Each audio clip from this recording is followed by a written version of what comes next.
Bismillahirrahmanirrahim. Assalamu alaikum. Second year, how are you? Hope you will be fine. Today our topic is good governance and Islam. آج ہم اچھا نظام حکومت اور اسلام کو ڈسکس کریں گے. Good governance means that processes and institutions produce results that meet the needs of society while making the best use of resources at their disposal. ایک اچھی حکمرانی کیا ہے؟ عمل اور ادارے ایسے نتائج پیدا کرتے ہیں جو معاشرے کی ضروریات کو پورا کرتے ہوئے ان ریسورسز کو اپنے اختیار میں بہترین طریقے سے استعمال کر سکتے ہیں، یعنی کہ اپنے وسائل کو بہتر طور سے استعمال میں لاتے ہیں. گڈ گورننس میں جو انکلوڈڈ ہے وہ ہے ایفیشینسی ہے، افیکٹونیس ہے، ریپرزنٹیشنس ہے، رسپانسونیس ہے، رولز آف لا ہے اور اوپننیس ہے. اور اس طرح سے good governance can be defined as the effective utilization of country's economic, social and political resources for the well being of people. Good governance کی تعریف ملک کے معاشی، سماجی اور سیاسی وسائل کے لوگوں کی فلاح و بہبود کے لیے مؤثر طور پر استعمال کی جا سکتی ہے.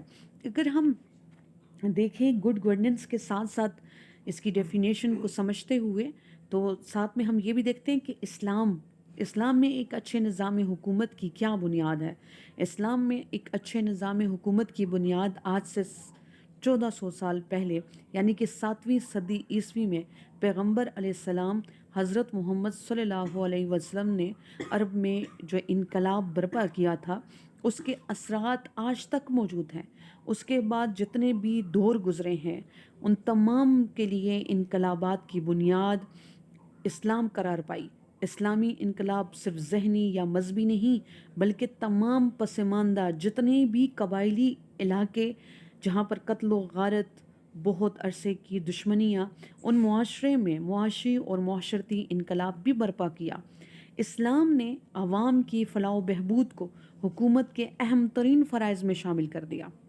اس بات کو آپ ذرا ذہن نشین کیجئے کہ مثالی فلاحی مملکت وہی ہوگی جس میں اسلام کے مطابق بہتر اسلوب حکمرانی کی جائے گی. تو بہتر اسلوب حکمرانی کے لیے کچھ اصول مقرر کر دیے گئے ہیں کلاس. تو ان میں بہترین اصول جو ہیں وہ کون سے ہیں؟ پہلا اصول ہمارے پاس آتا ہے ایمفیسس آف لرننگ، یعنی کہ حصول علم کی تاکید کر دی گئی ہے. حصول علم کی تاکید یہ ہے کہ علم حاصل کرنا تمام مرد اور عورت کے لیے فرض قرار دیا گیا ہے. اگر ہم دیکھیں مردوں اور عورتوں کے لیے جو علم حاصل کرنا ہے وہ اسلام میں بنیادی عقائی کی حیثیت رکھتی ہے.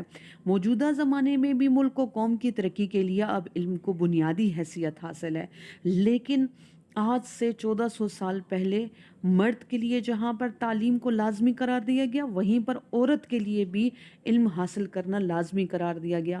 مرد ایک اپنی ذات کی یا اپنے بارے میں جو ترقی ہوتی ہے وہ مرد کے حق میں آ رہی ہوتی ہے علم حاصل کرنے کے بعد، لیکن عورت کا علم حاصل کرنا ایک معاشرے کی ترتیب دیتا ہے. حضور پاک صلی اللہ علیہ وسلم نے بھی علم کے بارے میں فرمایا ہے علم مسلمان کا دوست ہے، عقل اس کی رہنما ہے اور عمل اس کی قیمت ہے. یعنی کہ علم جو ہے وہ عمل کے بغیر بے وقت قرار دیا گیا ہے. نیکسٹ ہمارے پاس ہے آزادی نسواں کا تصور. اب ہمارے پاس جو ویمن فریڈم کانسیپٹ ہے اسے دیکھتے ہیں. آج کل کے دور میں اگر ہم دیکھتے ہیں تو عورت کے حقوق کے بارے میں آج بھی کافی بحث و مباحثے ہو رہے ہیں، لیکن یاد رکھنے کی جو بات ہے وہ یہ ہے کہ اسلام نے اس وقت عورت کے حق میں نعرہ اٹھایا تھا، آواز بلند کی تھی جس وقت عورت کی کوئی ویلیو نہیں تھی. ایام میں خاص کے دنوں میں بھی عورت کے ساتھ وہ سلوک کیا جاتا تھا کہ وہ جانوروں سے بھی بدتر قرار دیا گیا. ان دنوں میں انہیں ایک چھوٹی سی کالی کوٹری میں بند کر دیا جاتا، ان کے ہاتھوں کی نہ روٹی کھائی جاتی، نہ آٹا گندوایا جاتا، نہ ان سے بات چیت کی جاتی. سونا بات چیت کرنا تو بہت بڑی بات تھی، لیکن رسول پاک صلی اللہ علیہ وآلہ وسلم نے ان کے حق میں آواز اٹھائی. حضرت عائشہ صدیقہ رضی اللہ تعالیٰ عنہا کے ساتھ ان ایام خاص میں انہیں اپنے بازو پر لٹاتے، ان سے بات چیت کرتے اور ان کے ساتھ محبت سے پیش آتے تھے. تو یہ ایک مساوی حقوق دیے گئے تھے عورتوں اور مردوں کو اسلام کے حوالے سے اگر دیکھا جائے. زمانہ جاہلیت کی جو لاچار عورتیں تھیں ان کو ایک عظیم مقام جو تھا وہ اسلام نے دیا ہے. ان کو فریڈم، ایکوالٹی، جسٹس اسلام نے دی ہے، اور اسلام ہی وہ واحد مذہب ہے جس میں باقاعدہ عورتوں کے حقوق کے بارے میں بات کی گئی ہے. دوسری جو چیز ہے وہ ہمارے پاس ہے گڈ بیہیویئر وتھ سلیوز. غلاموں کے ساتھ بہتر سلوک کرنے کے بارے میں رسول پاک صلی اللہ علیہ وسلم نے بہت واضح لفظوں میں اپنے آخری خطبہ حجۃ الوداع میں فرمایا تھا، کسی گورے کو کالے پر اور کالے کو گورے پر کوئی برتری حاصل نہیں ہے. برتری کا معیار صرف اور صرف تقوی ہے. تقوی کیا چیز ہے؟ تقوی کہتے ہیں اللہ تعالیٰ کے بتائے کردہ احکامات پر عمل کرنا، اور جن چیزوں سے میرے اللہ اور اس کے رسول نے منع فرمایا ہے ان چیزوں سے منع ہونا تقوی کی بنیاد رکھتا ہے. یعنی کہ ان چیزوں سے اجتناب کرنا جس کے بارے میں منع فرما دیا گیا ہے. تو اس صورت میں اسے برتری حاصل ہے چاہے وہ غلام ہی کیوں نہ ہو. تو اسلام نے غلاموں کے ساتھ اچھا سلوک کرنے کی تاکید بھی کی ہے. ان کے ساتھ حسن سلوک کرنا، انہیں معاف کر دینا، زیادتی نہ کرنا، مار کٹائی سے منع فرمایا ہے. اور فرمایا گیا کہ جو خود کھاتے ہو وہی ان کو کھلاؤ، جو خود پہنتے ہو وہی ان کو پہناؤ. نیکسٹ ہے ہمارے پاس ہے ڈیموکریسی. خلفائے راشدین کے دور میں اگر دیکھا جائے تو حکمرانی کی روح جمہوریت کو قرار دی گئی تھی. حکمرانی جمہوریت کے طور پر کی گئی ہے، یعنی کہ جو خلفاء کا انتخاب کیا جاتا تھا وہ جمہوری نظام پر کیا جاتا تھا. تو جمہوریت خلفائے راشدین کے دور سے نکلی ہے. یہاں پر ایک عام آدمی بھی خلیفہ وقت پر سرعام کسی بھی جگہ پر اعتراض کر سکتا تھا. اگر کوئی بات ان کو بری لگ جاتی تو وہ اس وقت بول سکتے تھے کہ آپ نے یہ کام کیا ہے. لیکن اگر ہم موجودہ وقت کی ڈیموکریسی کو اگر دیکھتے ہیں تو ہم کسی بھی پریزیڈنٹ، پرائم منسٹر یا کوئی بھی منسٹرز اگر ہوتے ہیں تو ہم سرعام اس پر اعتراض نہیں کر سکتے. تو ڈیموکریسی کی اصل جو بنیاد تھی وہ جمہوریت کی، وہ خلفائے راشدین کے دور میں ہوئی تھی. یعنی کہ اسلام نے ڈیموکریسی کو متعارف کروایا تھا اور اس کے اندر تمام لوگوں کو برابری کے حقوق جو تھے وہ دیے گئے تھے. Democracy is the government of the people, by the people and for the people. Next ہمارے پاس آ جاتا ہے عوامی حکومت. عوامی حکومت میں ہمارے پاس ہے پیپل گورنمنٹ. میں ہم دیکھتے ہیں سب سے پہلے اسلام نے اس کا تصور دیا تھا کہ حکمران یعنی کہ گورنر، یعنی کہ ایک پریزیڈنٹ، پرائم منسٹر عوام کے خادم ہے. ایک ایسا شخص جو کہ حکومت کے لیے کام کر رہا ہوتا ہے وہ عوام کا خادم ہوتا ہے. بیت المال کو عوام کی امانت تصور کیا جاتا تھا. خلفائے راشدین اپنے ذاتی اخراجات کے لیے بھی سرکاری خزانے سے پیسے نہیں لیا کرتے تھے.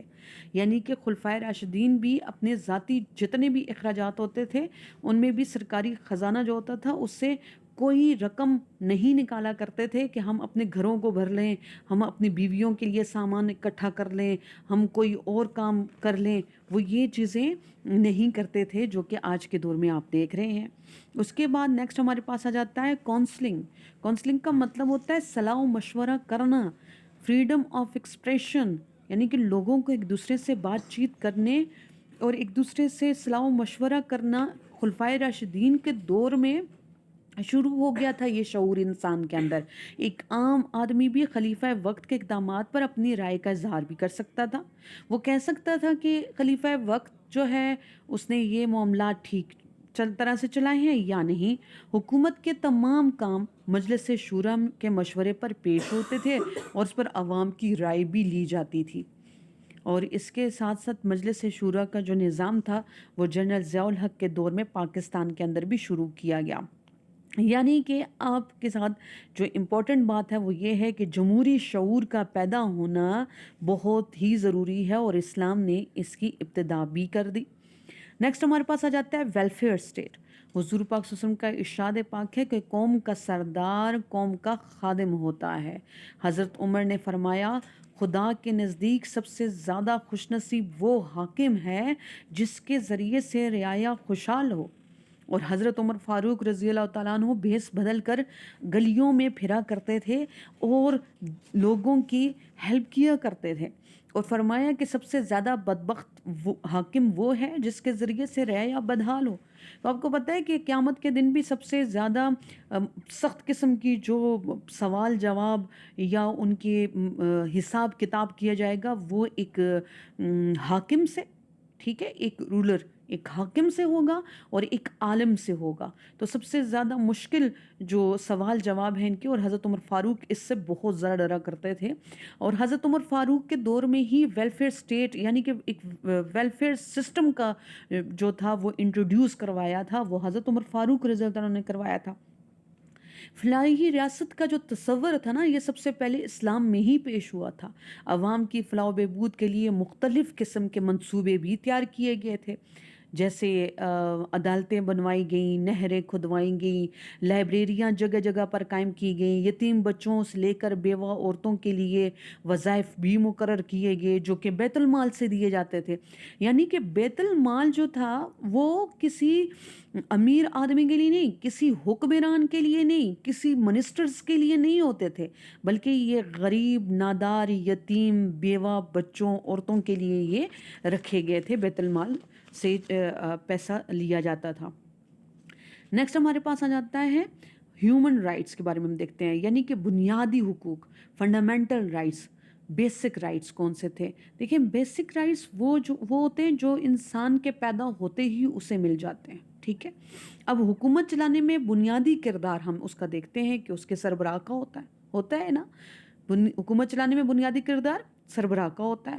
اگر وہ امانت دار ہوتا ہے، اگر وہ دیانتدار ہوتا ہے اور عوام کے حقوق کا خیال رکھتا ہے، یہی چیز ہماری 1973 کانسٹیٹیوشن کے اندر بھی ہے کہ امانت دار اور دیانتدار ہونا چاہیے، ٹھیک ہے۔ ایک پرائم منسٹر کو امانت دار اور دیانتدار ہونا چاہیے۔ اب یہ ہے کہ ایک حکومت چلانے والا جو سربراہ ہوگا وہ امانت دار بھی ہوگا، دیانتدار بھی ہوگا اور عوام کے حقوق کا خیال بھی رکھے گا۔ خلفائے راشدین کے دور میں خلفاء کی ذاتی زندگیاں عام دنیا کے سربراہان مملکت کے لیے نہ صرف سادگی کی مثال تھی، بلکہ انہوں نے بغیر کسی امتیاز کے سب کے حقوق کا یکساں خیال رکھا تھا۔ کسی کی ذات، برادری، مذہب، زبان، کسی چیز پر بھی برتری نہیں دی گئی تھی۔ اسلامی ریاست کا بنیادی مقصد لوٹ کھسوٹ نہیں تھا، بلکہ پاک معاشرہ قائم کرنا تھا اور ہر فرد کو بلا امتیاز ترقی کی یکساں مواقع بھی حاصل ہوں۔ ایک ایسی حکومت ہونی چاہیے اور ایک ایسے سربراہ ہونے چاہیے جہاں پر ملکی نظام میں سب لوگوں کو برابر کے حقوق دینے چاہیے، نظام تعلیم برابر ہونا چاہیے، اسمبلی کے اندر انہیں برابر حقوق ہونے چاہیے، موومنٹ کا پورا حق ہونا چاہیے، جو بھی مذہب اختیار کرنا چاہیں وہ اختیار کر سکتے ہیں، کچھ بھی بولنا چاہے، چاہے خلیفہ وقت ہے، چاہے کوئی بھی ہے، اس کے حق میں بھی بول سکتے ہیں، اس کے خلاف میں بھی بول سکتے ہیں، جس کے پاس جتنی انفارمیشنز ہیں دوسرے کو پہنچا سکتے ہیں، حاصل بھی کر سکتے ہیں۔ یعنی کہ ہر فرد کو ترقی کے یکساں مواقع بھی حاصل ہوں، ایسی نظام حکومت ہونا چاہیے، اور یہی گڈ گورننس ہے۔ جو لاسٹ ہمارے پاس آ جاتا ہے وہ ہے اس گڈ گورننس پہ فریڈم آف جوڈیشری ہے۔ دیکھیں، ایک عدلیہ کے لیے ایک جوڈیشری کے، ہم نے پچھلے دنوں میں بھی ایک لیکچر میں یہ پڑھا بھی تھا، آپ کو میں نے بتایا بھی تھا کہ عدلیہ کے لیے ضروری ہے کہ وہ آزاد ہو۔ عدلیہ کا اپنا ایک اہم مقام ہوتا ہے۔ عدلیہ انسانوں کی آزادی کے تحفظات کرتا ہے۔ عدلیہ اگر انسان کی آزادی کے تحفظات کو بھرپور طریقے سے نہیں رول پلے کر رہا ہوتا تو پھر وہ صحیح معنوں میں اپنا کام نہیں کر سکتا، یعنی کہ اس کی آزادی کا بہتر طریقے سے خیال رکھنا، اس کا تحفظ کرنا بہت ضروری ہے، ایک عدلیہ کے لیے بہت ضروری ہے۔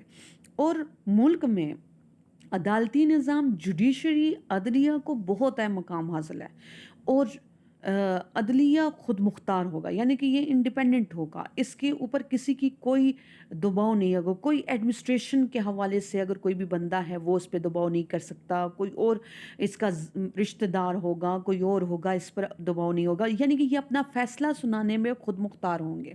خلفائے راشدین کے دور میں بھی قاضی ہوا کرتے تھے، اب کے دور میں جج ہے۔ قاضی وقت جو ہوتا تھا نا، وہ خلیفہ وقت کی طرف سے کسی قسم کے دباؤ کا شکار نہیں ہوتا تھا، وہ اپنے فیصلے خود کیا کرتا تھا۔ اور اگر ایسے کوئی حالات پیدا ہو جاتے کہ قاضی اس ٹائم پہ خلیفہ وقت کو بھی بلا کسی ڈر اور خوف کے اسے بلا سکتے تھے، اس سے باس پرس کر سکتے تھے۔